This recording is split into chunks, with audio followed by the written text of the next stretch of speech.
Hello बच्चों, welcome back once again. आज जो मैं आप लोगों के लिए लेकर के आया हूं वो रेजोनेंस का लास्ट टॉपिक। ये बचा हुआ था बहुत दिनों से। आप लोगों को इससे पहले रेजोनेंस एनर्जी तक बहुत अच्छे तरीके से आप लोगों को बता दिया था। ये हम लोगों का रेजोनेंस का लास्ट टॉपिक है। अगर आप रेजोनेंस नहीं पढ़े हैं तो इसको पढ़ने से पहले आप वहां पे पढ़ सकते हैं।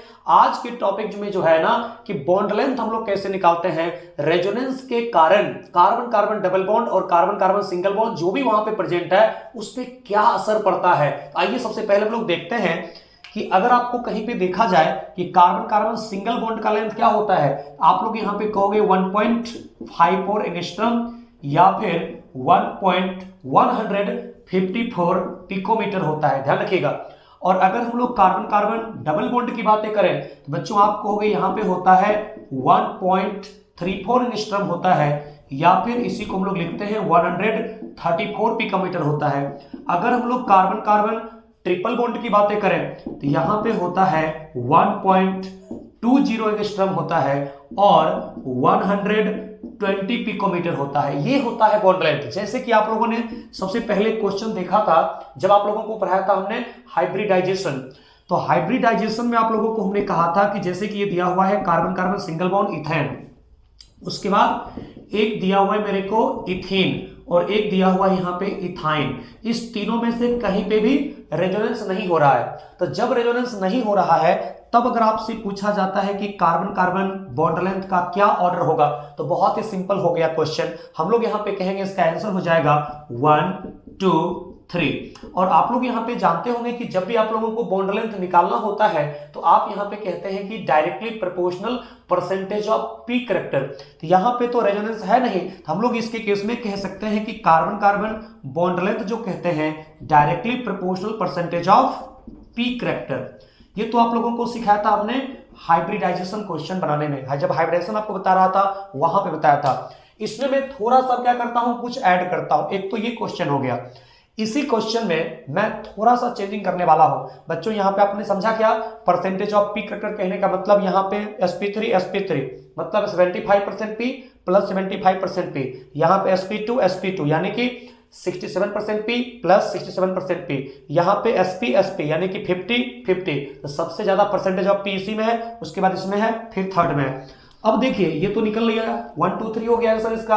अब आपको अगर इसमें थोड़ा सा चेंजिंग और किया जाता है, इस इथेन इथीन और इथाइन के अलावा अगर आपको यहां से दिया रहता है बेंजीन, बिल्कुल ये दे दिया बेंजीन।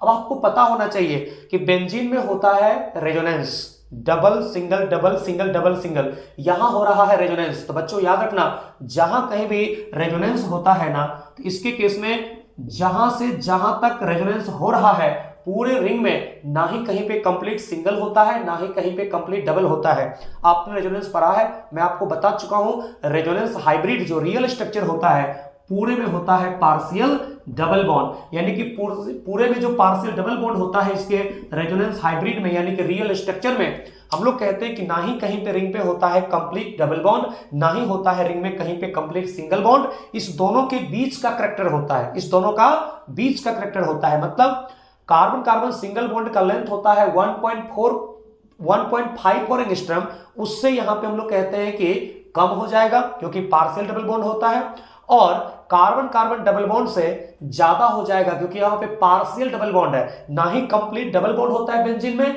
ना ही कंप्लीट सिंगल बॉन्ड होता है। तो आप कहोगे कि 1.34 से ज्यादा और 1.54 से कम बीच का कंडीशन होता है। यानी कि आपको पता है क्या, बेंजीन में जो बॉन्ड लेंथ होता है वो बेंजीन में एक्चुअल में बॉन्ड लेंथ होता है 1.39 एंगस्ट्रम हम लोग कहते हैं, या फिर 139 पिकोमीटर होता है, क्योंकि रेजोनेंस होने के कारण पूरे में पार्शियल डबल बॉन्ड होता है, ना ही कहीं पे कंप्लीट डबल होता है ना ही कहीं पे कंप्लीट सिंगल होता है। इसलिए अगर आपको कार्बन कार्बन के बीच का बॉन्ड लेंथ अगर आपसे पूछा जाता है बच्चों, तो आप कहोगे सबसे ज्यादा होगा C2H6 का, कंप्लीट सिंगल है।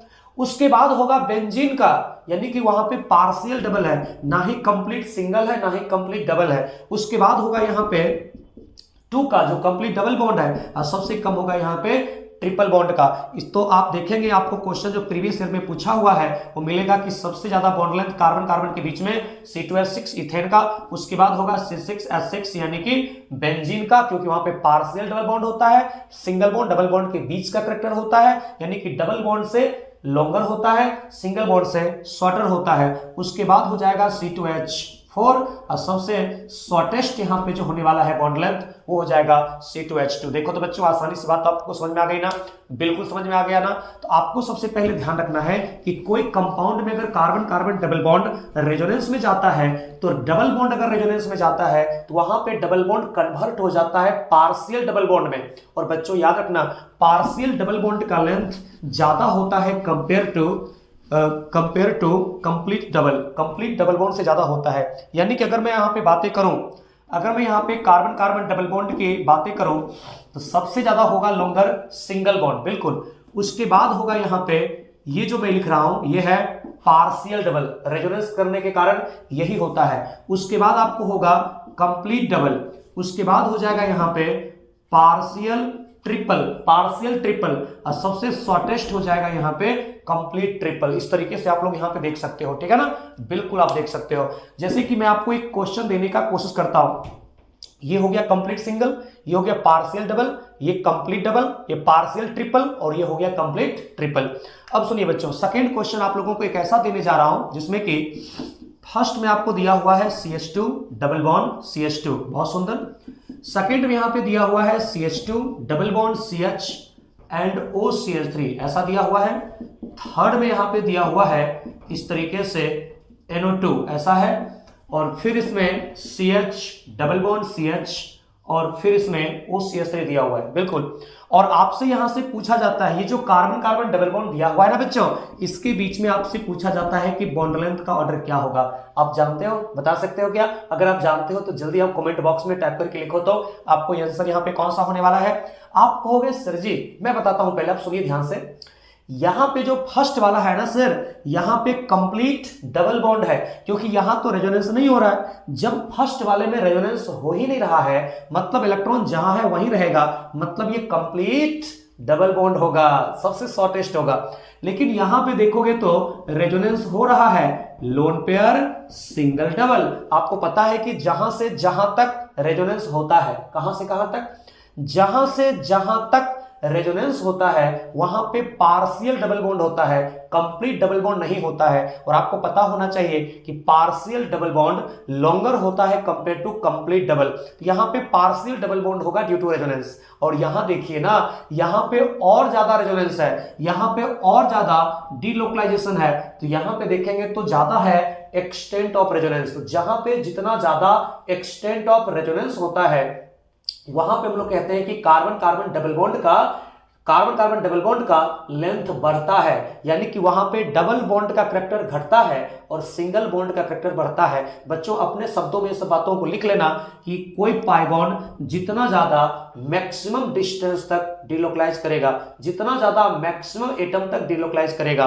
तो नेट पाई इलेक्ट्रॉन डेंसिटी यहां पे घटता है, बॉन्ड लेंथ बढ़ता है। यहां पे देखिए लोन पेयर सिंगल डबल ऐसा हो रहा है ना, लोन पेयर सिंगल डबल देख सकते हो। ये जो पाई बॉन्ड है उसका डिलोकलाइजेशन ज्यादा हुआ है, एक्सटेंट ऑफ रेजोनेंस इसका ज्यादा है। तो याद रखना बच्चों, कोई पाई बॉन्ड का अगर एक्सटेंट ऑफ रेजोनेंस ज्यादा है, जितना ज्यादा मैक्सिमम डिस्टेंस तक डिलोकलाइज करता है उसका बॉन्ड लेंथ वहां पे ज्यादा होता है। तो ये कार्बन कार्बन डबल बॉन्ड का एक्सटेंट ऑफ रेजोनेंस ज्यादा है, क्योंकि इस एन डबल बॉन्ड ओ से लेकर के ओ के लोन पेयर तक डिलोकलाइज करता है, इसलिए कहोगे कि सबसे ज्यादा यहां पे बॉन्ड लेंथ होगा। उसके बाद यहां पे कहोगे सेकंड का होगा, क्योंकि इसका डिलोकलाइजेशन थर्ड के रिस्पेक्ट में कम है लेकिन फर्स्ट के रिस्पेक्ट में ज्यादा है, क्योंकि फर्स्ट में नो रेजोनेंस, इसलिए आप कहोगे 3 के बाद 2 और सबसे शॉर्टेस्ट यहां पे हो जाएगा 1। उम्मीद करता हूं आपको बात समझ में आ गई होगी कि जो जितना ज्यादा डिलोकलाइज करता है पाई बॉन्ड, जो पाई बॉन्ड जितना ज्यादा डिलोकलाइज करता है नेट पाई इलेक्ट्रॉन डेंसिटी घटता है। डबल बॉन्ड कैरेक्टर जितना कम होगा सिंगल बॉन्ड कैरेक्टर वहां पे बढ़ेगा। और जानते हो कि सिंगल बॉन्ड लॉन्गर होता है डबल बॉन्ड से। अब तो मैं उम्मीद करता हूं आप समझ गए होंगे मेरी बातों को, ठीक है, बिल्कुल समझ गए होंगे। अब आगे की तरफ बढ़ता हूं और कुछ अच्छा स्मार्ट क्वेश्चन मैं आप लोगों को बताता हूं। जितने स्मार्ट आप खुद हैं उससे ज्यादा स्मार्ट आपको मैं क्वेश्चन बताने जा रहा हूं, ध्यान दीजिएगा, ठीक है। अब देखिए, अब यहां से 4 नंबर क्वेश्चन देखते हैं बच्चों। एक आप लोगों को पूछा जाता है जैसे कि H2O2 ये हो गया फर्स्ट, उसके बाद O2 और एक हो गया O3।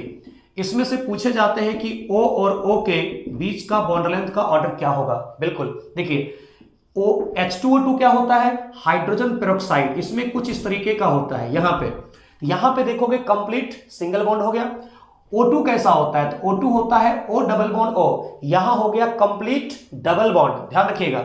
और O3 कैसा होता है, O3 कुछ ऐसा होता है O माइनस और O प्लस ऐसा होता है। यहाँ 3 बॉन्ड है तो पॉजिटिव चार्ज, यहाँ एक ही बॉन्ड है तो नेगेटिव चार्ज। बच्चों यहाँ पे O3 में रेजोनेंस होता है तो नेगेटिव चार्ज होता है डोनर और ये होता है एक्सेप्टर, जिसके कारण फिर से बन जाता है यहाँ पे आप देख सकते हो प्लस और यहाँ पे हो जाता है माइनस। यानी कि O3 में आप जानते हो कि रेजोनेंस होता है, ऐसा होता है स्ट्रक्चर, एंगुलर होता है, यहां पे होता है रेजोनेंस। और जहां पे रेजोनेंस होता है तो आपको अच्छे तरीके से मालूम होनी चाहिए कि ना ही होता है कहीं पे कंप्लीट डबल, ना ही होता है कहीं पे कंप्लीट सिंगल। जहां से जहां तक रेजोनेंस होता है पूरे में होता है पार्शियल डबल बॉन्ड, तो बीच वाला जो ऑक्सीजन है उस बीच वाले ऑक्सीजन पे आता है डेल्टा प्लस। बिल्कुल, और एक नेगेटिव चार्ज 2 ऑक्सीजन पे डिलोकलाइज किया है, एक ये वाला ऑक्सीजन और एक ये वाला ऑक्सीजन, तो दोनों पे यहां पे हम लोग दिखाते हैं -1/2 -1/2, इस तरीके से हम लोग दिखा सकते हैं। ये हो गया इसका रेजोनेंस हाइब्रिड। तो बच्चों याद रखना, O3 के केस में ना ही कहीं पे कंप्लीट डबल होता है, ना ही कहीं पे कंप्लीट सिंगल होता है, पूरे में पार्शियल डबल बॉन्ड होता है। लेकिन H2O2 में कंप्लीट सिंगल होता है। अभी आपको तुरंत बताया है हमने कि complete single bond is longer than partial double and partial double is longer than complete double. तो कंप्लीट डबल हो गया O2 में और पार्शियल डबल हो गया यहां पे O3 में, अब कंप्लीट सिंगल हो गया H2O2 में। इस तरीके से आप इसका बॉन्ड लेंथ निकाल सकते हो बड़े आसानी से। बातें क्लियर है बहुत अच्छे तरीके से। बिल्कुल, अब आपको बताता हूं नेक्स्ट क्वेश्चन, ठीक है। ये तो मैं आपको उम्मीद करता हूं बातें आप समझ गए होंगे कि इस तरीके से यहां पे हम लोगों ने अटेम्प्ट लिया है। आपको बच्चों याद है क्या, जहां कहीं रेजोनेंस करने के बाद अगर इक्विवेलेंट बनता है कैनोनिकल स्ट्रक्चर, तो इक्विवेलेंट कैनोनिकल स्ट्रक्चर में आप लोगों को बताया था स्टेबिलिटी सेम होता है, रेजोनेंस एनर्जी सेम होता है। और आज मैं बताने जा रहा हूं जहां कहीं भी इक्विवेलेंट बनता है कैनोनिकल स्ट्रक्चर वहां पे बॉन्ड लेंथ भी सेम होता है। जी हां, जैसे कि आप देखोगे अगर आपको यहां पे दिया हुआ है HC double bond O minus, बच्चों इसका जब आप रेजोनेंस करोगे ना तो नेगेटिव चार्ज होता है डोनर, नेगेटिव चार्ज होता है डोनर, और C डबल बॉन्ड O होता है एक्सेप्टर, जिसके कारण कि यहां पे बनता है HCO माइनस और डबल बॉन्ड O। ऐसा ही होगा ना, आप देखो यहां भी C डबल बॉन्ड O, यहां भी C डबल बॉन्ड O, यहां भी C single bond O minus, यहां भी C single bond O minus, यहां भी CH, यहां भी CH। मतलब ये दोनों एक दूसरे का क्या है, इस दोनों को हम लोग कहते हैं इक्विवेलेंट। इसको हम लोग कहते हैं बच्चों इक्विवेलेंट कैनोनिकल स्ट्रक्चर। और जानते हो जो इक्विवेलेंट होता है कैनोनिकल स्ट्रक्चर, उसमें अगर आपसे पूछा जाए कि स्टेबिलिटी का ऑर्डर क्या होता है, तो आप कहोगे कि दोनों सेम स्टेबल होता है, दोनों में कोई अंतर नहीं होता है, दोनों का स्टेबिलिटी का ऑर्डर सेम है क्योंकि दोनों इक्वल है। और जहां से जहां तक, कहां से कहां तक बच्चों, जहां से जहां तक रेजोनेंस हुआ है पूरे में होता है पार्शियल डबल बॉन्ड, और एक नेगेटिव चार्ज 2 ऑक्सीजन पे डिलोकलाइज हुआ है, एक नेगेटिव चार्ज 2 ऑक्सीजन पे डिलोकलाइज हुआ है। एक बार आप यहां पे दिखाओगे -1/2, यहां पे दिखाओगे -1/2। जब एक कोई भी एक चीज जो है 2 भाग में डिवाइड होगा तो हाफ दिखाओगे ना, तो एक नेगेटिव चार्ज 2 ऑक्सीजन के ऊपर डिलोकलाइज हुआ है तो यहां पे दिखाते हैं -1/2। ये हो गया इसका रेजोनेंस हाइब्रिड। और जानते हो बच्चों, by the contribution of all canonical structure we can draw a real structure of compound which is called resonance hybrid, in which more stable canonical structure contributes more. लेकिन ये दोनों क्या है, सेम, ये दोनों आइडेंटिकल है। अगर आपको यहां पे पूछा जाए, मान लीजिए इसको यहां पे मान लिया L1, मान लो ऐसा क्वेश्चन आपको यहां से देता है जिसमें कि यही दिया आपको HC डबल बॉन्ड O, और यहां पे दिया O माइनस, यहां पे दिया L1, यहां दिया L2, पूछा यहां पे कि C और O के बीच का बॉन्ड लेंथ का ऑर्डर क्या होगा, तो जानते हो क्या होगा, C और O के बीच का जो बॉन्ड लेंथ है, देखने में आपको लगता है ये सिंगल बॉन्ड है तो लॉन्गर होगा, ये डबल बॉन्ड है तो शॉर्टर होगा। गलत, क्योंकि यहां रेजोनेंस हो रहा है और रेजोनेंस होने के कारण जो बनाया है यहां पे इक्विवेलेंट कैनोनिकल स्ट्रक्चर। जहां कहीं भी बच्चों रेजोनेंस होने के बाद अगर इक्विवेलेंट बनता है कैनोनिकल स्ट्रक्चर, उसका बॉन्ड लेंथ सेम होता है, यानी कि यहां पे हम लोग कहेंगे L1 इक्वल टू L2 होता है। जितना यहां पे डबल बॉन्ड होगा उतना ही यहां पे डबल बॉन्ड होगा, जितना यहां सिंगल बॉन्ड होगा उतना ही यहां सिंगल बॉन्ड होगा, यानी कि ना ही कहीं पे कंप्लीट सिंगल होगा और ना ही कहीं पे कंप्लीट डबल होगा, कुछ नहीं होगा। यहां पे होगा पूरा का पूरा पार्शियल डबल बॉन्ड जहां से जहां तक रेजोनेंस हुआ। इसलिए यहां पे कहते हैं कि आपको देखने में लगता है कि लॉन्गर होना चाहिए, कि सिंगल आपको दिख रहा है, ये रियल में सिंगल नहीं है, यहां पे हम लोग कहते हैं पार्शियल डबल है, इसलिए L1 इक्वल टू L2। बच्चों जहां कहीं भी बनेगा इक्विवेलेंट कैनोनिकल स्ट्रक्चर, उसका बॉन्ड लेंथ सेम होता है। बिल्कुल इक्विवेलेंट कैनोनिकल स्ट्रक्चर का बॉन्ड लेंथ सेम होता है। अब सुनिए, अब एक ऐसा आपको क्वेश्चन देने जा रहा हूं जिसमें कि ऐसा दिया हुआ है HC डबल बॉन्ड O के साथ OH, ऐसा दिया हुआ है। यहां पे जब रेजोनेंस होगा तो क्या होगा, ध्यान से देखोगे, यहां पे ये है लोन पेयर, लोन पेयर होता है डोनर, ये डोनेट करेगा, ये C double bond O accept करेगा, जिसके कारण की बनता है HCO minus double bond OH plus. देख सकते हो ना, ये है यहां पे फर्स्ट, ये है सेकेंड। इस दोनों में अगर आपसे पूछा जाता है कि स्टेबिलिटी का ऑर्डर क्या होगा, आप कहोगे first is more stable then second, क्योंकि बच्चों ये है न्यूट्रल और ये क्या है चार्ज्ड। और आप जानते हो, आपको देखने में तो लगेगा कि सर जी चाहे इक्विवेलेंट बनता हो चाहे नॉन इक्विवेलेंट बनता हो, जहां से जहां तक रेजोनेंस हुआ है, जहां से जहां तक रेजोनेंस हुआ है वहां से वहां तक तो पार्शियल डबल बॉन्ड होता है। रेजोनेंस होने के बाद जहां जो चार्ज आया है वो पार्शियल दिखा दो, तो डेल्टा माइनस डेल्टा प्लस, इसको कहते हैं रेजोनेंस हाइब्रिड। ये तो आप समझ सकते हो आप। अब इसमें से आपको क्वेश्चन ये आता है, क्वेश्चन बच्चों ये पूछा जाता है कि यहां पे अगर L1 और L2 का पूछता है बॉन्ड लेंथ, कि CO बॉन्ड लेंथ का ऑर्डर क्या होगा, क्या दोनों का सेम होगा कि अलग अलग होगा, तो आप क्या कहोगे। बच्चे अक्सर यहां पे देख करके यही बोलते हैं कि सर जी यहां पे यहां से यहां तक तो पार्शियल डबल बॉन्ड है, यानी जितना बॉन्ड लेंथ इसका होगा उतना ही बॉन्ड लेंथ इसका होगा। लेकिन बच्चों नहीं, आप देखो ये अलग है कैनोनिकल स्ट्रक्चर और ये अलग है, ये न्यूट्रल है, ये चार्ज है, क्या दोनों इक्वल होगा। मैंने आप लोगों को बताया कि जहां इक्विवेलेंट होता है कैनोनिकल स्ट्रक्चर, सिर्फ उसी का बॉन्ड लेंथ सेम होता है, ठीक है ना। जहां नॉन इक्विवेलेंट होता है अगर कैनोनिकल स्ट्रक्चर, उसका बॉन्ड लेंथ सेम नहीं होता है। तो नॉन इक्विवेलेंट कैनोनिकल स्ट्रक्चर में बॉन्ड लेंथ अलग अलग होता है, क्योंकि इसके पीछे कहानी यह है कि मोर stable canonical structure contributes more in resonance hybrid. Concept इतना ही है कि मोर stable canonical structure contributes more in resonance hybrid. और ज्यादा स्टेबल कौन है बच्चों, फर्स्ट। सुनो क्या करना है, समझोगे बातों को। पहले फर्स्ट यहां पे मोर स्टेबल है, यानी कि फर्स्ट वाले कैनोनिकल स्ट्रक्चर में जिस पोजीशन पे डबल बॉन्ड है उस पोजीशन पे रियल स्ट्रक्चर में भी डबल बॉन्ड का करैक्टर ज्यादा होता है। और जिस पोजीशन पे मोर स्टेबल कैनोनिकल स्ट्रक्चर में सिंगल बॉन्ड होता है उस पोजीशन पे, उस पार्टिकुलर पोजीशन पे रियल स्ट्रक्चर यानी कि रेजोनेंस हाइब्रिड में सिंगल बॉन्ड का करैक्टर ज्यादा होता है। तो यही देखा जाता है कि जिस पोजीशन पे मोर स्टेबल कैनोनिकल स्ट्रक्चर में सिंगल बॉन्ड होगा वहां पे रेजोनेंस हाइब्रिड यानी कि रियल स्ट्रक्चर में सिंगल बॉन्ड का करैक्टर ज्यादा होगा। और जिस पोजीशन पे डबल बॉन्ड होता है मोर स्टेबल कैनोनिकल स्ट्रक्चर में, उस पोजीशन पे रियल रेजोनेंस हाइब्रिड में डबल बॉन्ड का करैक्टर ज्यादा होता है, यानी कि मोर stable canonical structure contributes more in resonance hybrid. कहने का मतलब हुआ जो ज्यादा स्टेबल है कैनोनिकल स्ट्रक्चर, उस कैनोनिकल स्ट्रक्चर में जिस पोजीशन पे सिंगल बॉन्ड है उसका लेंथ ज्यादा होगा। तो बच्चों इसमें क्या करना होगा, जो हमारा मोर स्टेबल ये कैनोनिकल स्ट्रक्चर है उस स्ट्रक्चर में जिस जगह पे सिंगल बॉन्ड होगा उसका लेंथ ज्यादा होगा, और जिस पोजीशन पे डबल बॉन्ड होगा उसका लेंथ यहां पे कम होगा। इस तरीके से आप देख सकते हो। कॉन्सेप्ट इतना ही है कि मोर stable canonical structure contributes more in resonance hybrid.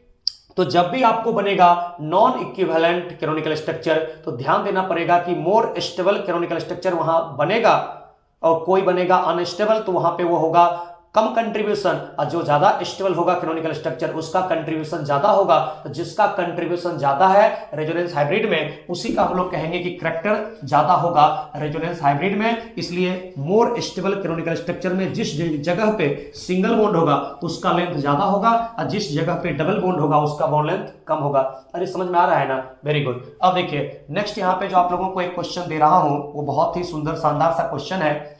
वो एक ऐसा क्वेश्चन है बच्चों जो दिए हुए हैं, देखोगे आप ध्यान से, यहां पे एक CH3 है और फिर यहां पे एक CH3 है, बहुत सुंदर, और यहां पे लोन पेयर है, बहुत अच्छा है, और इसके बाद यहां पे दिया हुआ है एक CH3 और CH3 ऑर्थो पे, ये हो गया फर्स्ट। उसके बाद जो नेक्स्ट क्वेश्चन आपको दिया हुआ है कुछ इस तरीके का जिसमें कि ये नाइट्रोजन एटम है और CH3 और CH3 दिया हुआ है और यहां पे आपको मेटा पोजीशन पे दिया हुआ है मिथाइल, बहुत सुंदर है। उसके बाद आप देखें यहां पे जो नेक्स्ट क्वेश्चन दिया हुआ है बच्चों, इसमें ये नाइट्रोजन है, इस पे आपको मिथाइल और मिथाइल दिया हुआ है और फिर से यहां पे एक मिथाइल और मिथाइल दिया हुआ है और रिंग के अंदर पाई बॉन्ड नहीं दिया हुआ है, रिंग के अंदर पाई बॉन्ड नहीं दिया हुआ है। सिंपल पूछा जा रहा है कि कार्बन और नाइट्रोजन के बीच का बॉन्ड लेंथ क्या होगा, बस इतना ही पूछा जा रहा है। तो बच्चों सबसे पहली बात तो हम लोग कहेंगे कि जहां रेजोनेंस होता है वहां पे होता है पार्शियल डबल बॉन्ड और जहां रेजोनेंस नहीं होता है वहां होता है कंप्लीट सिंगल बॉन्ड और single bond is longer than partial double bond. तो देखिए यहां पे रेजोनेंस नहीं हो रहा है, इसमें रेजोनेंस नहीं हो रहा है क्योंकि यहां तो रिंग के अंदर पाई बॉन्ड है ही नहीं, यहां पे कंजुगेशन है ही नहीं। तो जब यहां कंजुगेशन नहीं है मतलब कंप्लीट सिंगल बॉन्ड होगा। यहां पे देखो यहां पे है लोन पेयर सिंगल डबल, यहां पे है लोन पेयर सिंगल डबल, यानी यहां पे हो रहा है कंजुगेशन। तो जब यहां पे कंजुगेशन हो रहा है तो जब यहां पे कंजुगेशन हो रहा है यहां होगा रेजोनेंस और जब यहां पे रेजोनेंस हो जाएगा इसका मतलब यहां पे होगा बच्चों पार्शियल डबल बॉन्ड। कैसा double bond? Partial double bond. और यहां देखिए यहां पे ऑर्थो पे दो मिथाइल है, तो जब ऑर्थो पे यहां पे मिथाइल है इस दोनों के बीच में एस्टेरिक हिंड्रेंस होता है। क्या होता है? Asterisk hindrance. और एस्टेरिक हिंड्रेंस से बचने के लिए ये अपना प्लेन चेंज करता है और जब अपना प्लेन चेंज कर लेगा तो आपको पता है कि ये लोन पेयर और रिंग एक प्लेन में नहीं होगा। तो जब ये नाइट्रोजन और रिंग एक प्लेन में नहीं होगा तो क्या रेजोनेंस होगा?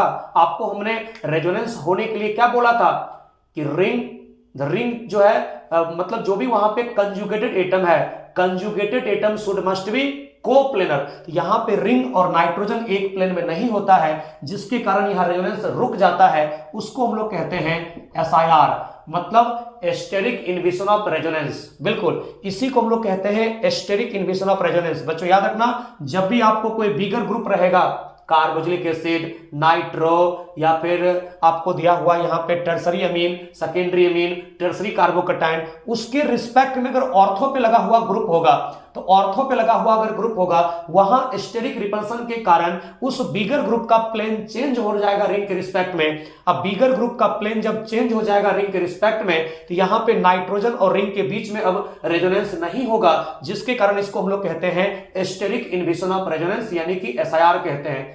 और जब यहां SIR लग रहा है तो यहां पे भी होगा कंप्लीट सिंगल। बिल्कुल यहां SIR है तो SIR के कारण रेजोनेंस नहीं होता है, यहां पे होगा कंप्लीट सिंगल और यहां भी है कंप्लीट सिंगल। तब अंतर क्या है? यहां पे बच्चों आप देखोगे sp3 कार्बन है, यहां पे sp3 कार्बन है और यहां पे देखोगे इसके केस में तो इस कार्बन का हाइब्रिडाइजेशन sp2 है और आपको पता है कि जब दोनों में कंप्लीट सिंगल है, दोनों में रेजोनेंस नहीं हो रहा है, तब देखेंगे कि bond length directly proportional percentage of p character. यहां sp3 है, परसेंटेज ऑफ p ज्यादा है और यहां पे sp2 है, परसेंटेज ऑफ p कम है, इसलिए सबसे लॉन्गर होगा 3 और उसके बाद होगा 1 और सिर्फ सेकेंड में हो रहा है रेजोनेंस, इसलिए यहां पे होगा पार्शियल डबल बॉन्ड, यानी कि यहां पे हम लोग कहेंगे कि सबसे शॉर्टेस्ट होगा 2 का। उम्मीद करता हूं बात मेरी आप लोगों को समझ में आ गई होगी कि क्या मैं बताने का कोशिश कर रहा हूं। 8 नंबर जो क्वेश्चन आप लोगों को दे रहा है बच्चों, इसमें 8 नंबर क्वेश्चन में कुछ इस तरीके से दे रहा है जिसमें कि एक यहां पे आपको OH है,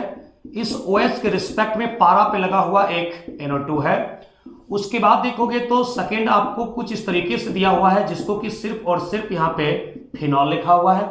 और नेक्स्ट इसके केस में आप लोगों को ऐसा दे रहा है जिसमें कि साइक्लोहेक्सिनॉल है, इसके यहाँ पे पारा मतलब थर्ड पोजीशन पे एक NO2 दिया हुआ है।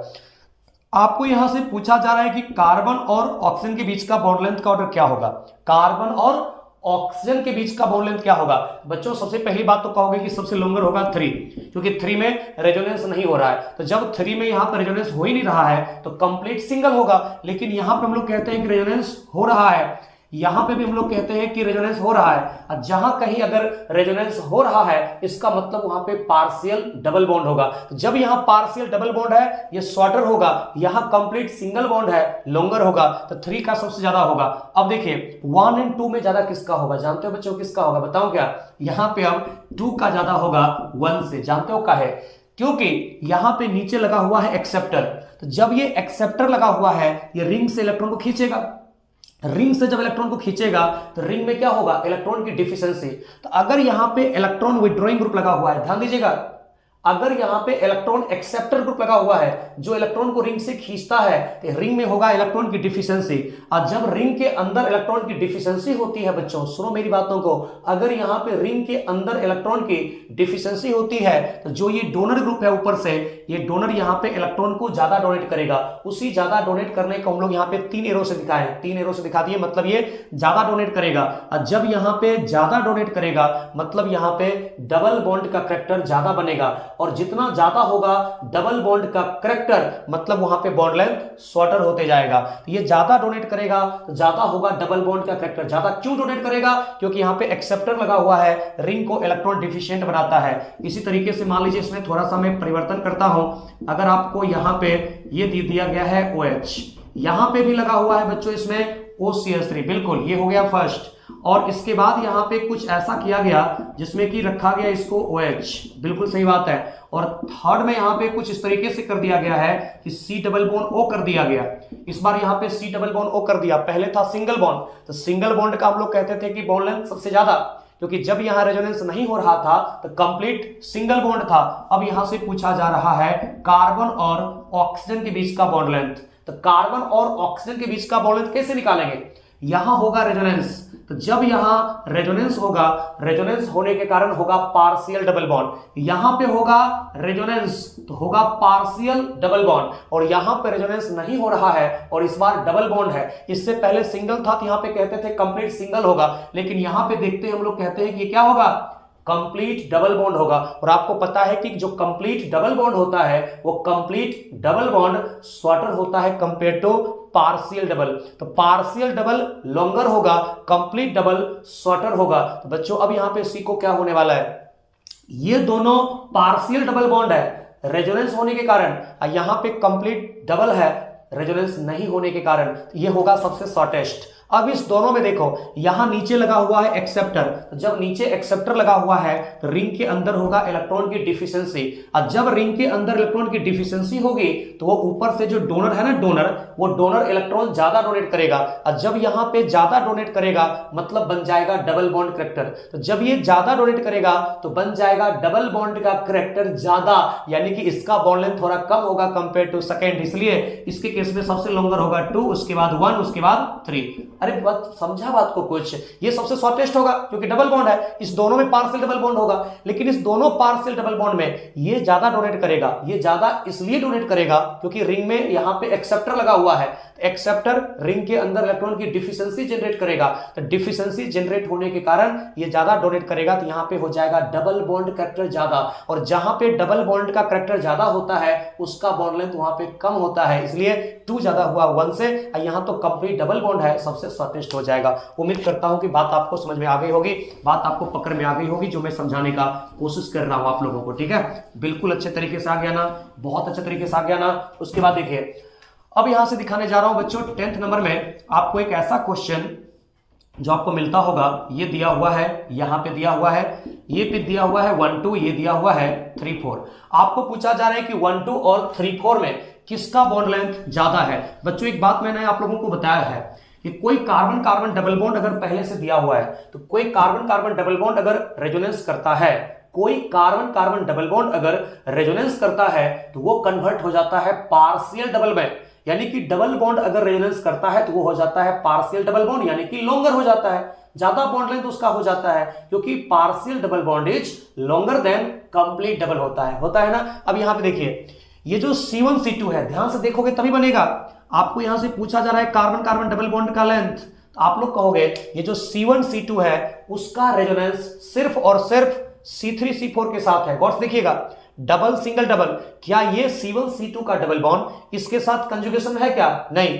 डबल सिंगल सिंगल, तो ये C1C2 इसके साथ कंजुगेशन नहीं है, सिर्फ और सिर्फ C3 और C4 के साथ है। तो C1C2 का कंजुगेशन सिर्फ 1 पाई बॉन्ड के साथ है, जबकि C3C4 का देखो, C3C4 का कंजुगेशन इधर भी है, right side double single double इधर भी है, लेफ्ट डबल सिंगल डबल इधर भी है। यानी कि C3C4 वाला जो पाई बॉन्ड है उसका कंजुगेशन ज्यादा है, ज्यादा पाई बॉन्ड के साथ है, ज्यादा रेजोनेंस कर रहा है। अब कोई अगर पाई बॉन्ड जितना ज्यादा मैक्सिमम डिस्टेंस तक डिलोकलाइज करता है, मैक्सिमम पाई बॉन्ड तक डिलोकलाइज करता है, उसका बॉन्ड लेंथ लॉन्गर होता है। A pi bond delocalized with more number of pi bond, जितना ज्यादा पाई बॉन्ड के साथ डिलोकलाइज करेगा उसका बॉन्ड लेंथ ज्यादा होगा। यानी आप कहोगे इसके केस में C3C4 वाला जो है उसका डिलोकलाइजेशन 2 पाई बॉन्ड के साथ है और C1C2 का डिलोकलाइजेशन सिर्फ और सिर्फ 1 पाई बॉन्ड के साथ है। इसलिए यहां पे C1C2 जो होता है वो लॉन्गर, वहां पे शॉर्टर हो जाएगा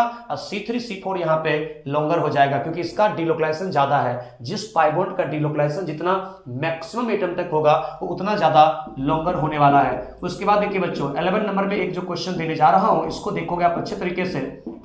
यहां पे आयोडीन है, उसके बाद यहां पे एक NO2 दिया हुआ है, बहुत सुंदर। उसके बाद यहां पे फिर से एक NO2 दिया हुआ है और नीचे भी आप लोगों को एक NO2 दिया हुआ है। बोलो, बहुत सुंदर है, वेरी गुड। अब यहां पे आप लोगों को कहता है ये है 1, ये है 2, ये है 3, ये है 4, ये है 5, ये है 6। तो आपसे पूछा जा रहा है कि C1N, उसके बाद C3N एंड C5N के बीच का बॉन्ड लेंथ पूछा जा रहा है। C1N ये वाला, C3N ये वाला, C5N इस वाले का बॉन्ड लेंथ आपसे पूछा जाता है। जानते हो क्या होगा इसके केस में? अगर आपको CN बॉन्ड लेंथ यहां पे पूछता है बच्चों, सबसे पहली बात आप कहोगे यहां आयोडीन और NO2 के बीच में रिपल्सन होगा, आयोडीन और NO2 के बीच में रिपल्सन होगा, और जिसके कारण कि इसका प्लेन चेंज होगा, इसका पे होगा इसका प्लेन चेंज। और जब इसका प्लेन चेंज होगा यहां पे लगता है एक्चुअल में SIR effect, steric inhibition of resonance effect. यहां भी हम लोग कहेंगे कि इसके बीच में होगा स्टेरिक हिंड्रेंस, इसके बीच में होगा स्टेरिक हिंड्रेंस, और स्टेरिक हिंड्रेंस होने के कारण ये NO2 इस फिनाइल के रिस्पेक्ट में प्लेन चेंज करता है बच्चों, रिपल्सन से बचने के लिए। ये भी NO2 इस फिनाइल के रिस्पेक्ट में प्लेन चेंज करेगा, आयोडीन के साथ रिपल्सन होता है, जिसके कारण यहां भी लग रहा है SIR। और याद रखिएगा जहां कहीं भी इस प्रकार से बीगर ग्रुप के ऑर्थो पोजीशन पे, बीगर ग्रुप के ऑर्थो पोजीशन पे कोई ग्रुप लगा हुआ है, एटम लगा हुआ है जो रिपल्सन देता है, तो प्लेन चेंज हो जाएगा, और प्लेन चेंज होने के कारण वहां पे रेजोनेंस इनहिबिट हो जाएगा। अब जब यहां रेजोनेंस इनहिबिट हो जाएगा, रेजोनेंस नहीं होगा, तो यहां होगा कंप्लीट सिंगल। जहां रेजोनेंस नहीं होगा ड्यू टू SIR तो यहां होगा कंप्लीट सिंगल, यहां भी होगा कंप्लीट सिंगल, लेकिन यहां SIR नहीं है, यहां स्टेरिक इन्हिबिशन ऑफ रेजोनेंस नहीं है। SIR का फुल फॉर्म होता है बच्चों स्टेरिक इन्हिबिशन ऑफ रेजोनेंस, यहां नहीं है क्योंकि यहां पर रेजोनेंस हो रहा है। यहां पे आप देख सकते हो कि बगल में ऑर्थो पे हाइड्रोजन है। SIR तब लगता है जब बीगर ग्रुप के ऑर्थो पोजीशन पे रहता है बीगर एटम या ग्रुप, तो यहां पे रेजोनेंस जब हो रहा है तो पार्शियल डबल बॉन्ड होगा, और पार्शियल डबल बॉन्ड शॉर्टर होता है। यहां दोनों साइड सेम है, आयोडीन के साथ रिपल्सन SIR लग रहा है तो कंप्लीट सिंगल होगा। आप कहोगे यहां पे C1N इक्वल टू C3N, लेकिन ये लॉन्गर होगा C5N से, बिल्कुल ये लॉन्गर होगा यहाँ पे C5N से। तो बच्चों आपको याद रखना है कि यहाँ स्टेरिक हिंड्रेंस होने के कारण प्लेन चेंज हो जाता है, जिसके कारण कि यहाँ पे कंप्लीट सिंगल बॉन्ड होता है, SIR इसी को कहते हैं। तो C1N equal to C3N greater than C5N, इस तरीके से आप लोग इसका बॉन्ड लेंथ निकाल सकते हो। अच्छे तरीके से निकाल दिया ना आप लोगों ने, बिल्कुल अच्छे तरीके से। अब देखिए, अब आपको नेक्स्ट क्वेश्चन और बताता हूं इसी तरह से कुछ मिलता जुलता, क्योंकि जब आपको आज मैंने बॉन्ड लेंथ पढ़ाया तो कंप्लीट क्वेश्चन आप लोगों को करवा देता हूं। इसके आगे आप लोगों को परेशान होने की जरूरत नहीं है, इतना क्वेश्चन कर लीजिए काफी है। अब देखिए, जो भी नंबर होगा क्वेश्चन का आप नंबर दे दीजिएगा, मुझे लगता है 10 नंबर होगा। अब यहां पे देखिए नैप्थलीन का केस, थोड़ा ये बहुत ही अच्छा क्वेश्चन है नैप्थलीन का, ध्यान सुनिएगा। नैप्थलीन का होता है total number of canonical structure 3 होता है। तो बच्चों नैप्थलीन का total number of canonical structure 3 होता है। एक तो ये हो गया, उसके बाद यहां पे double single double single double एक ये हो गया, और इसके बाद एक और होता है इसके केस में, वो कुछ इस तरीके का होता है जिसको कि आप देख सकते हो, वो इस तरीके से दिया हुआ है डबल सिंगल डबल, उसके बाद यहां पे हम लोग कर देंगे इसके केस में सिंगल डबल और फिर सिंगल डबल सिंगल डबल। इस तरीके से आप लोगों को कर दिया गया है, ठीक है। अब यहां से मान लीजिए कि इसका जो नंबरिंग किया गया है वो नंबरिंग कुछ इस तरीके से 1 2 3 4, फिर यहां से किया गया 1 2 3 4, बिल्कुल सही बात है, और फिर से यहां पे किया गया है बच्चों 1 2 3 4 ऐसा। और आपसे पूछता क्या है जानते हो, पूछता है आपको C1 C2 and C2 C3 का बॉन्ड लेंथ का ऑर्डर क्या होगा, यही आपको बताना है। किसके किसके बीच में आपको बताना है, C1 C2, बिल्कुल C1 C2 and C2 C3 के बीच का बॉन्ड लेंथ कैसे निकालेंगे। आप तो कहोगे सर जी ये तो सारे के सारे लग रहा है कि इक्विवेलेंट है, कैसे निकालेंगे सर। मैं बताऊं क्या, मैं बताता हूं कैसे निकालोगे। बच्चों जब भी नैप्थलीन के केस में आपको बॉन्ड लेंथ निकालना होगा तो नैप्थलीन का हर एक कार्बन कार्बन के बीच का जो लेंथ है वो इक्वल नहीं है। जानते हो क्या, नैप्थलीन एक ऐसा कंपाउंड है जहां ऑड नंबर में बनता है कैनोनिकल स्ट्रक्चर, ऑड नंबर में बनता है कैनोनिकल स्ट्रक्चर, यानी कि 3 बनता है यहां पे कैनोनिकल स्ट्रक्चर। होता क्या है इसके केस में, देखोगे आप, देखो फर्स्ट वाले स्ट्रक्चर में जहां C1 C2 है वहां डबल है, दूसरे वाले में जहां C1 C2 है वहां सिंगल है, तीसरे वाले में जहां C1 C2 है वहां डबल है। यानी कि दो कैनोनिकल स्ट्रक्चर में C1 C2 के पास डबल बॉन्ड है और एक कैनोनिकल स्ट्रक्चर में C1 C2 के पास सिंगल बॉन्ड है। उसके बाद बच्चों देखो C2 C3 को देखो, तो C2 C3 में फर्स्ट वाले में सिंगल बॉन्ड है, सेकेंड वाले में डबल बॉन्ड है, थर्ड वाले में सिंगल बॉन्ड है। यानी जो C2 C3 पोजीशन है उस C2 C3 पोजीशन के ऊपर दो कैनोनिकल स्ट्रक्चर में सिंगल बॉन्ड है और एक कैनोनिकल स्ट्रक्चर में डबल बॉन्ड है। और मैं आप लोगों को एक बात बताऊं क्या, जिस पार्टिकुलर पोजीशन के ऊपर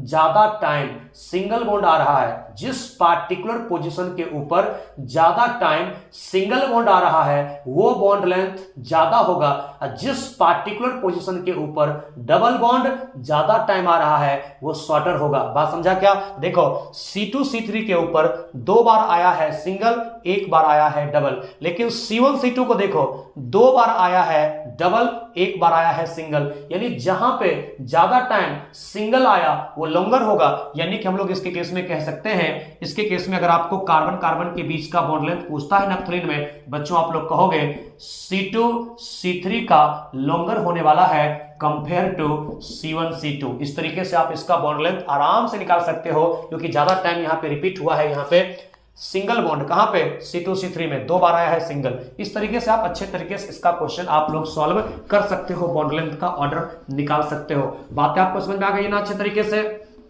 कोई दिक्कत तो नहीं है बच्चों, बिल्कुल भी दिक्कत नहीं है ना। ओके, अब देखिए आपको यहां से पूछा जा रहा है कि which of the following have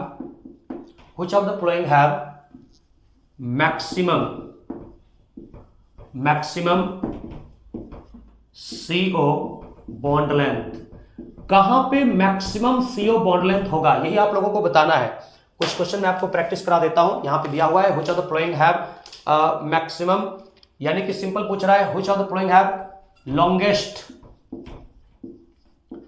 longest CO bond length, जिसमें कि आपको ए ऑप्शन कुछ इस तरीके से दिया हुआ है, जिसमें कि यहां पे दिया हुआ है double bond C double bond O है। बी में देखोगे तो कुछ इस तरीके से दिया हुआ है बच्चों, जिसमें कि यहां पे double bond C double bond O है। सी में दिया हुआ कुछ इस तरीके का है, जिसमें कि आप लोगों को ऐसा दिया हुआ है C डबल बॉन्ड O के साथ डबल बॉन्ड है। और डी में फिर आप लोगों को कुछ ऐसा दे रहा है जिसमें कि एक C डबल बॉन्ड O है और यहां पे डबल बॉन्ड है। इतना सीखने के बाद आप बताइए इसका सबसे लॉन्गेस्ट CO बॉन्ड लेंथ किसका होगा, जल्दी बताइए, फास्ट बताइए, क्विक बताइए, जल्दी बताइए किसका यहां पे सबसे ज्यादा होगा। बच्चों आप लोग कहोगे यहां पे नो रेजोनेंस, ये C double bond O resonance नहीं कर रहा है, और ये C double bond O resonance कर रहा है, वो भी 2 पाई बॉन्ड के साथ, double single double 2 pi bond के साथ। यहां पे डबल सिंगल डबल मात्र 1 पाई बॉन्ड के साथ, यहां पे नो रेजोनेंस। तो ए और डी को पहले हटा दीजिए, क्योंकि रेजोनेंस के कारण बॉन्ड लेंथ बढ़ता है कोई भी डबल बॉन्ड का, वहां पे हो जाता है partial double due to resonance. यहां रेजोनेंस नहीं है, कंप्लीट डबल बॉन्ड, यहां भी रेजोनेंस नहीं है, कंप्लीट डबल बॉन्ड, यहां रेजोनेंस हो रहा है पार्शियल डबल बॉन्ड, यहां रेजोनेंस हो रहा है पार्शियल डबल बॉन्ड। लेकिन अब देखेंगे ज्यादा कहां हो रहा है, जहां पे जितना ज्यादा मैक्सिमम डिस्टेंस तक पाई बॉन्ड डिलोकलाइज करेगा वहां पे डबल बॉन्ड का करैक्टर घटेगा और सिंगल बॉन्ड का करैक्टर बढ़ेगा, यानी कि बॉन्ड लेंथ उसका इंक्रीज करेगा। आंसर कौन सा होगा? बी। बी यहां पे कहेंगे कि सबसे लॉन्गेस्ट होने वाला है। उसके बाद देखिए नेक्स्ट क्वेश्चन एक आपको ऐसा कह रहा है कि which of the following species, which of the following species does not have all CO bonds of same length। किसका बॉन्ड लेंथ सेम नहीं होगा? बच्चों सुनो, आपको ए ऑप्शन जो दिया हुआ है वो दिया हुआ है HCO माइनस, बी में जो दिया हुआ है ना वो दिया हुआ है CO3 2 माइनस, सी में जो दिया हुआ है यहां पे कार्बन डाइऑक्साइड, डी में जो दिया हुआ है यहां पे आपको वो दिया हुआ है फॉर्मिक एसिड। मैंने आप लोगों को बता दिया है ऐसा कॉन्सेप्ट, क्या बताया मैंने?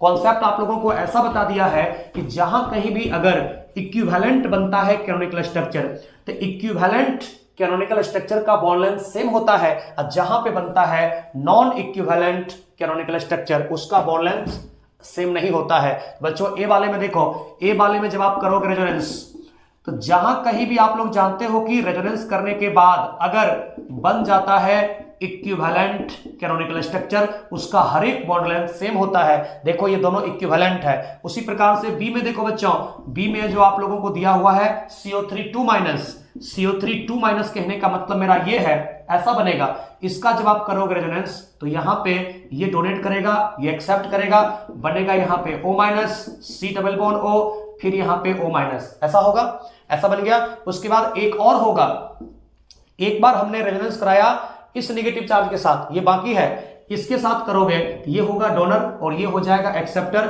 जिसके कारण फिर से हम लोग कहेंगे O माइनस, यहां पे C double bond O minus. बच्चों गौर से देखो, जो ये है वही ये है, वही ये है, यहां भी C डबल बॉन्ड O, यहां भी C डबल बॉन्ड O, यहां भी C डबल बॉन्ड O, तीनों यहां पे सेम है। यहां पे CO 2 माइनस, यहां पे भी है CO माइनस 2 बॉन्ड, यहां पे भी CO माइनस 2 बॉन्ड, यहां भी CO माइनस 2 बॉन्ड, यानी कि ये तीनों हो गया एक दूसरे का इक्विवेलेंट कैनोनिकल स्ट्रक्चर, यानी कि हर एक कार्बन ऑक्सीजन के बीच का बॉन्ड लेंथ सेम होने वाला है। उसके बाद देखिए, तो जहां कहीं भी याद रखना, अगर रेजोनेंस करने के बाद बनता है इक्विवेलेंट कैनोनिकल स्ट्रक्चर, उसका बॉन्ड लेंथ सेम होता है। अगर कार्बन डाइऑक्साइड को देखो बच्चों, तो कार्बन डाइऑक्साइड में दोनों C डबल बॉन्ड O है, ये तो बॉन्ड लेंथ क्या होगा? सेम, दोनों में C डबल बॉन्ड O है, बॉन्ड लेंथ सेम होगा। लेकिन अगर बातें करें फॉर्मिक एसिड का, तो फॉर्मिक एसिड में जब आप करते हो रेजोनेंस, तो आपको मैंने कहा कि फॉर्मिक एसिड में जब रेजोनेंस होता है तो यहां पे बनता है बच्चों नॉन इक्विवेलेंट कैनोनिकल स्ट्रक्चर। बिल्कुल, ये देखो दोनों का इक्वल है, दोनों इक्वल है क्या? बिल्कुल नहीं है, ये दोनों एक दूसरे का नॉन इक्विवेलेंट कैनोनिकल स्ट्रक्चर है। और जो ज्यादा स्टेबल होता है कैनोनिकल स्ट्रक्चर, जब दोनों बनता है नॉन इक्विवेलेंट, उस दोनों में जो ज्यादा स्टेबल होता है ये है न्यूट्रल, यही होता है मोर स्टेबल। तो उसके रिस्पेक्ट में देखा जाता है कि जिस पोजीशन पे सिंगल बॉन्ड है उसका लेंथ ज्यादा होता है और जिस पे डबल बॉन्ड है उसका लेंथ कम होता है। इसलिए हम लोग कहेंगे कि यही फॉर्मिक एसिड ऐसा है कि फॉर्मिक एसिड में हम लोग कहते हैं कि बनता है नॉन इक्विवेलेंट कैनोनिकल स्ट्रक्चर, इसलिए उसमें CO बॉन्ड का लेंथ सेम नहीं होता है, अलग अलग होता है। जहां सिंगल बॉन्ड है मोर स्टेबल कैनोनिकल स्ट्रक्चर में उसका लेंथ ज्यादा होगा, और मोर स्टेबल कैनोनिकल स्ट्रक्चर में जहां डबल बॉन्ड है उसका लेंथ शॉर्टर हो जाएगा। स्वाभाविक सी बातें हैं, सिंपल सी बातें हैं। तो ऑलमोस्ट मैंने आप लोगों को सारे के सारे क्वेश्चन बता दिया बॉन्ड लेंथ का। अब तो ऐसा कोई क्वेश्चन मुझे दिख नहीं रहा है जो कि आपको परेशान करने वाला है। तो जो भी क्वेश्चन था बच्चों बॉन्ड लेंथ से रिलेटेड, वो सारे के सारे मैंने आप लोगों को आज बता दिया। तो रेजोनेंस टॉपिक आप लोगों का हो गया अच्छे तरीके से आज खत्म, ठीक है। तो अब आप लोगों को क्या करना है, अगले अगले जो मैं लेकर करके आऊंगा आप लोगों के लिए, वो लेकर के आऊंगा एरोमेटिसिटी के लिए। आज मैंने आप लोगों को जो भी बचा हुआ था बॉन्ड लेंथ का, वो भी अच्छे तरीके से पूरी तरह से आपको समझाने का मैंने कोशिश किया है। यहां तक आप पढ़िए पूरा रेजोनेंस को। इसमें जो दिक्कत होगा तो उसको आप लोग कमेंट बॉक्स में डाल सकते हैं कि ये क्वेश्चन हमको परेशान करता है, तो फिर मैं आप लोगों को सॉल्यूशन दूंगा। और जितना हो सके उतना आप अच्छे तरीके से अभी से ही लगे रहिए, रिविजन करिए। और अगर आप फाउंडेशन के बच्चे हैं, अभी 11th में हैं, तब तो आपके लिए अभी पर्याप्त समय है। लेकिन अगर आप फ्रेशर के हैं, टारगेट के हैं, तो आपके पास समय बहुत कम बचा हुआ है। इसलिए जितना हो सके थोड़ा सा स्पीड में पढ़ना पड़ेगा और जल्दी जल्दी बातों को पढ़ना पड़ेगा। अगले लेक्चर में लेकर के आऊंगा आप लोगों के लिए अब एरोमेटिसिटी स्टार्ट करूंगा, क्योंकि रेजोनेंस हो चुका है फिनिश। तब तक आप सुरक्षित रहें, स्वस्थ रहें, प्रसन्न रहें, मुस्कुराते रहें। पेरेंट का कहना आप लोग जरूर माने। अपने लाइफ के प्रति आप ईमानदार रहने की कोशिश करेंगे बिल्कुल अच्छे तरीके से। जय हिंद, जय भारत, वंदे मातरम।